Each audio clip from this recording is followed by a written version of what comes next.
നിവിൻ പോളിക്കെതിരെയുള്ള ആരോപണത്തിൽ കുറേ ഡൗട്ടുകളുണ്ട് എല്ലാവർക്കും. അതെന്തുകൊണ്ടെന്ന് വെച്ച് കഴിഞ്ഞാൽ ആ സ്ത്രീ സംസാരിക്കുന്നതിൽ ഒരു സത്യസന്ധമായ ഒരു ആൻസർ ഒന്നും കിട്ടുന്നില്ല മാധ്യമപ്രവർത്തകർക്ക്. അതുകൊണ്ടുള്ളൊരു ഡൗട്ടാണ്.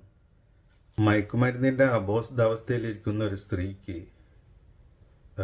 അപ്പുറത്ത് ഇരിക്കുന്ന ഒരു നിവിൻ പോളിയാണ് എന്നുള്ളതിനെ എങ്ങനെ കൺഫേം ചെയ്യാൻ പറ്റും? ഇതിൻ്റെ ചോദ്യമല്ല, ജനങ്ങളുടെ മൊത്തത്തിലുള്ള ക്വസ്റ്റ്യനാണ്. ഈ ഒരു ക്വസ്റ്റ്യന് ആൻസർ തന്നു കഴിഞ്ഞാൽ നിങ്ങളെല്ലാവരും വിശ്വസിക്കും. അല്ലാന്നുണ്ടെങ്കിൽ ഇത് സത്യമാണോ സത്യമല്ലേ എന്നുള്ളത് ഇപ്പോഴും എല്ലാവർക്കും ഡൗട്ട് ഉണ്ടാവും.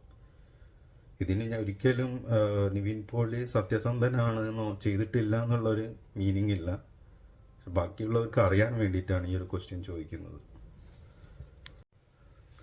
ഫ്ലോറ ഹോട്ടൽ അങ്ങനെ സുനിലായിട്ട് മീറ്റ് ചെയ്തിട്ടുണ്ടെന്നുണ്ടെങ്കിൽ അതിൻ്റെ രജിസ്റ്റർ എന്തായാലും ഹോട്ടലിൽ എന്തായാലും കിട്ടും. അതെത്ര ഇയർ കഴിഞ്ഞാലും കിട്ടാൻ ചാൻസ് ഉണ്ട്. പക്ഷെ ഫ്ലാറ്റിലത്തെ ഈ പ്രൂഫ് ഒന്നും ഒരിക്കലും കിട്ടില്ല.